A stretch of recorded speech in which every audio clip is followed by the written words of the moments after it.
1966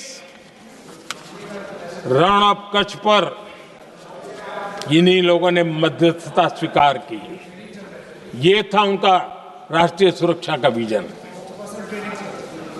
एक बार फिर उन्होंने भारत का करीब 800 वर्ग किलोमीटर क्षेत्र पाकिस्तान को सौंप दिया, जिसमें छड़बेट भी शामिल है, कि कहीं उसको छड़ाबेट भी कहते हैं। 1965 की जंग में हाजीपीर पास को हमारी सेना ने वापस जीत लिया था, लेकिन कांग्रेस ने उसे फिर लौटा दिया। 1971 पाकिस्तान के 93,000 फौजी हमारे पास बंदी थे। पाकिस्तान का हजारों वर्ग किलोमीटर एरिया हमारी सेना ने कब्जा किया था। हम बहुत कुछ कर सकते थे, विजय की स्थिति में थे। उस दौरान अगर थोड़ी सा विजन होता, थोड़ी सी समझ होती, तो पीओके वापस लेने का निर्णय हो सकता। वो मौका था, वो मौका भी छोड़ दिया गया। अरे इतना ही नहीं, इतना सारा जब सामने टेबल पर था, अरे कम से कम करतारपुर साहब को तो ले सकते थे, वो ही नहीं कर पाया। 1974 श्रीलंका को कच्चथीवू द्वीप को गिफ्ट कर दिया गया। आज तक हमारे मछुआरे भाई बहनों को इससे परेशानी होती है, उनकी जान पर आफत आती है।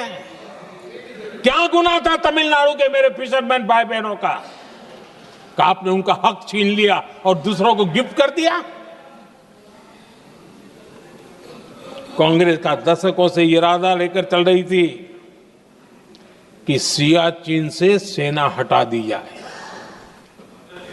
आदरणीय अध्यक्ष जी, 2014 में देश ने इनको मौका नहीं दिया, वरना आज सियाचिन भी हमारे पास नहीं होता।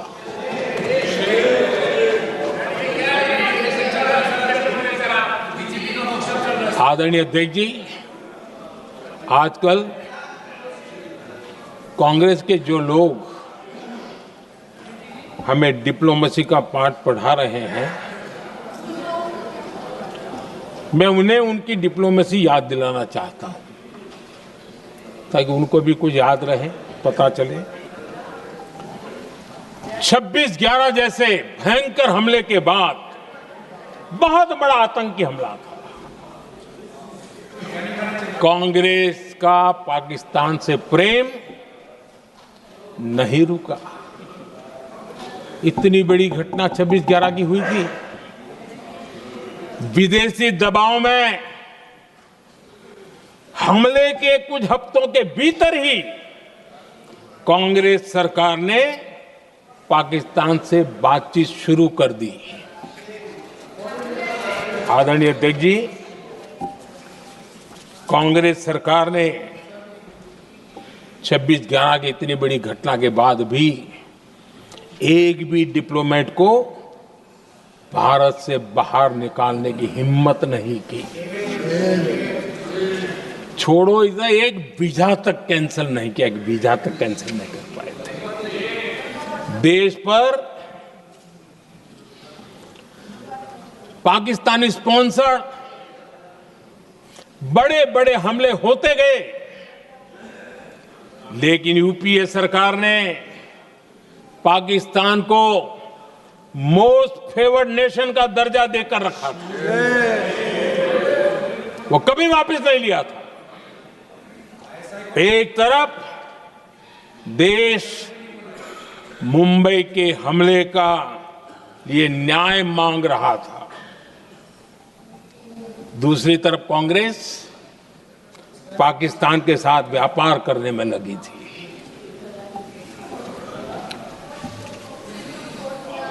पाकिस्तान वहां से खून की होली खेलने वाले आतंकियों को भेजते रहे और कांग्रेस यहां अमन की आश के मुशायरे किया करती थी। मुशायरे होते थे। हमने आतंकवाद और अमन की आस का ये वन वे ट्रैफिक बंद कर दिया।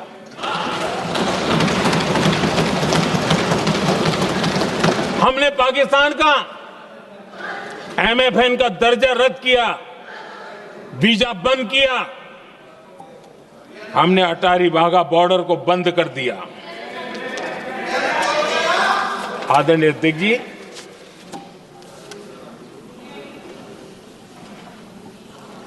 भारत के हितों को गिरवी रख देना ये कांग्रेस की पार्टी की पुरानी आदत है। इसका सबसे बड़ा उदाहरण सिंधु जल समझौता है। सिंधु जल समझौता किसने किया? नेहरू जी ने किया। और मामला किससे जुड़ा था? भारत से निकलने वाली नदियां, हमारे यहां से निकली हुई नदियां, उसका वो पानी था। और वो नदियां हजारों साल से भारत की सांस्कृतिक विरासत रही है, भारत की चैतन्य शक्ति रही है। भारत को सुजलाम सुफलाम बनाने में उन नदियों का बहुत बड़ा योगदान रहा है। सिंधु नदी जो सदियों से भारत की पहचान हुआ करती थी, उसी से भारत जाना जाता था। लेकिन नेहरू जी और कांग्रेस ने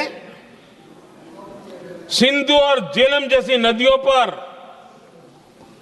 विवाद के लिए पंचायत किसको दी? वर्ल्ड बैंक को दी। वर्ल्ड बैंक फैसला करे क्या कर रहा है? नदी हमारी, पानी हमारा।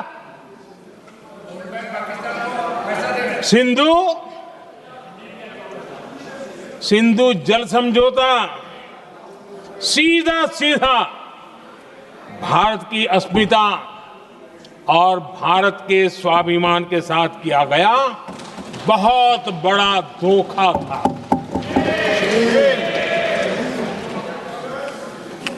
आदरणीय अध्यक्ष जी, आज के देश के युवा ये बात सुनते होंगे तो उनको भी आश्चर्य होगा कि ऐसे लोग थे हमारे देश का काम करते थे।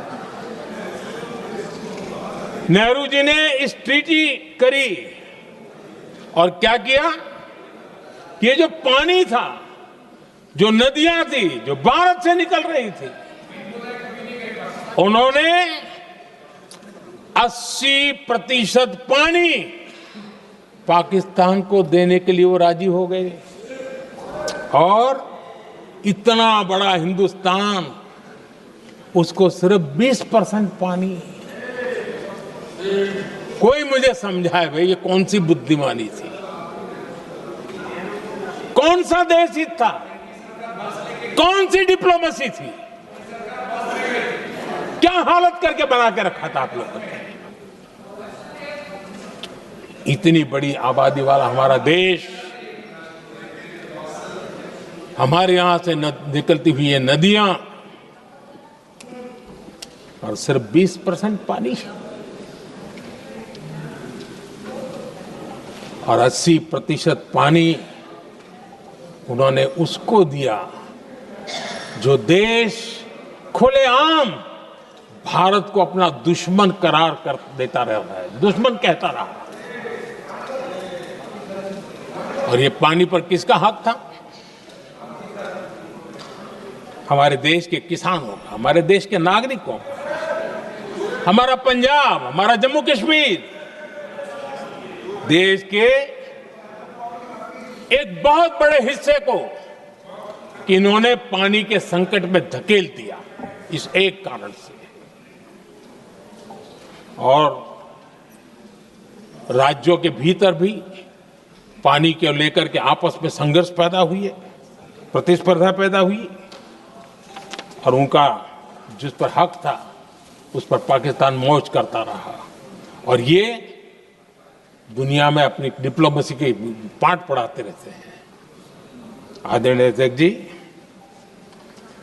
अगर ये ट्रीटी न होती तो पश्चिमी नदियों पर कई बड़ी परियोजनाएं बनती।